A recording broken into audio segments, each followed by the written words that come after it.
Okay, this is where I left off earlier, so we'll pick up here with the history slide. So we were talking about the Iran-Iraq War from 1980 to 1988, and the rest of this slideshow is basically just kind of a highlight tour of leaders and some of the reforms and some of the approaches they have taken. Again, I highly recommend reading the history section in your exciting Ethel Wood book to get a really nice full understanding of the course of Iranian history and significant political events. So, the first supreme leader, Ayatollah Khomeini, dies in 1989. And again, he had been very charismatic, he had a large following. The Constitution called for a group of like 2 to 3 senior leaders to take over after his death, but his followers did not trust the people who were supposed to take over, so they changed the Constitution in order to elect a new supreme leader from the middle ranks, and they chose the current Ayatollah Ali Khamenei. So Khomeini, now Khamenei, who has been the supreme leader since 1989 and still is. So I think this is one of the most interesting things about Iran's theocracy, that we've really only seen 2 ayatollahs.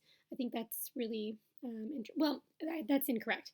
Ayatollah means religious leader, means like a high ranking religious leader. We've only seen 2 supreme leaders in its history. So it'll be interesting to see what happens next. And again, here's the highlight tour of presidents. So from 1989 to 1997, the first president post Iran-Iraq War was Hashemi Rafsanjani, was a moderate who was mostly concerned with reforming the economy, didn't do anything major, not a lot of very major significant reforms. Followed by President Mohammad Khatami, 1997 to 2005.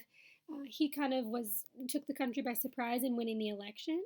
He was a reformer. He was more moderate. He came in and took the country in a different direction, trying to improve relations with the United States and other Western countries. Important note here, it's highlighted is he, focused on less press censorship, so opening up civil society. As you can imagine, the hardline conservatives, the very strict religious leaders did not favor a lot of his reforms. So one of the things they did, you can see the bottom slide here, hardline conservatives disqualified moderates from the 2004 parliamentary elections. So one of the things in Iran that we'll get to with the government structure is that the government has the power to approve everybody who wants to run for office. They apply to be on the ballot. It's not open. Well, the application is open, but then they can be denied access to appearing on the ballot. So under not mysterious reasons, but basically they were able to disqualify moderates from being in the election, by saying, oh, they're not qualified, or they're not, they don't meet the characteristics we're looking for, without coming right out and saying we don't agree with your political views. They eliminated people who disagreed with their political views. They've done the same, although this is getting better. There are more women in politics now in Iran, but for many years they disqualified all women, sight unseen. So what was interesting is post Khatami, the president after that is obviously very well known. I wouldn't be surprised if you knew his name, President Ahmadinejad, who one of the most debatable characters in Iranian history. He had served as the mayor of Tehran. He's ultra-conservative, so again, this is a reaction to the reforms prior to his leadership. He was able to win the election in a runoff vote in 2005. He defeated Rafsanjani, who came back and ran for office again. He's also the first president who wasn't also a religious leader in 24 years. So you can see here that he, later on in his time in office in 2009 when he's reelected, he will face mass opposition for supposed electoral fraud, and there were a lot of problems with that election, and we've got I humbly accept the people's will 4 more years, and the people rioted against those election results. Yeah, there's the name, Ahmadinejad. Okay, so Ahmadinejad, and you'll see in a little bit why, but he was ultra conservative, he was very oppressive, He cut down on openness of the media and civil society. So for a lot of reasons, he wasn't unpopular among the people. So there was a huge push for candidate Mousavi to beat him. 85% of the people voted in a very close race, and allegations of fraud were very strong.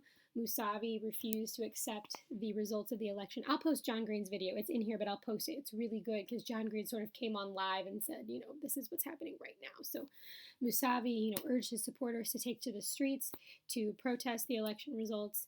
The Supreme Leader Khamenei did agree to an electoral investigation. Ultimately, the government ended up cracking down on these protests, and Ahmadinejad won the race. And then, like I said, there's John Green's thoughts. I'll post that separately for you. But this is a really significant piece. I would not be surprised. Well, it's all FRQ now, so never mind. But on the AP exam, I think this is a pretty popular topic. So it's one that you might think about writing about if you're asked, about how people, react to electoral fraud or how governments react to protest to maintain control. This could be an example you could talk about is the 2009 protests against Ahmadinejad's reelection. So this is Khamenei, the supreme leader, and this is, of course, Ahmadinejad. I won hands down. He's cracking down with his iron fist, and he's got his larger iron fist with his fraud stamp, and people calling for a new vote, annul the vote. Okay, so again with Ahmadinejad, again, some reasons why he was pretty unpopular among the people. So again, the Council of Guardians is the entity that can reject candidates. So they, in the election, they rejected, in 2005 especially, they rejected anybody who was a reformer, and they only put people on the ballot who they considered conservative enough to run.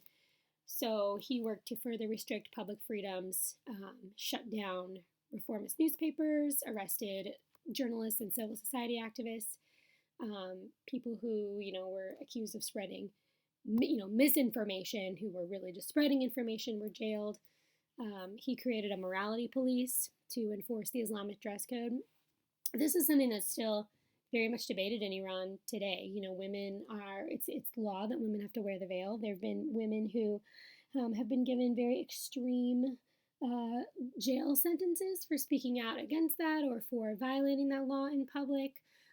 Iran's penal code is very strict still. They will jail women. They do public lashings still for violating this kind of thing. So very, very harsh. And then under his leadership too, increasing reports of arrests, torture, executions. Obviously more strictly enforcing Sharia law, more, extremist interpretations of it. He also, made himself very unpopular. Ahmadinejad is a Holocaust denier. He called for the all-around destruction of Israel. So, of course, this, further pitted the United States and Iran against one another. Okay. We will get to this next week. We're going to do a day on the Iran nuclear deal and what that was, how it worked, how it came into place, how it got dismantled. But under Ahmadinejad, he's the one who really started increasing the nuclear fuel research for the country. I don't have a lot here because we'll get to him more in tomorrow or next week. But this is the current president, Rouhani. So post Ahmadinejad, all I have on this slide is that he's a moderate cleric. So we're back to religious leadership. He's much more moderate. So after Ahmadinejad, again, the Guardian Council has the ability to approve candidates. So he gets on the ballot because he's one who's not going to rock the boat. He's pretty middle of the road.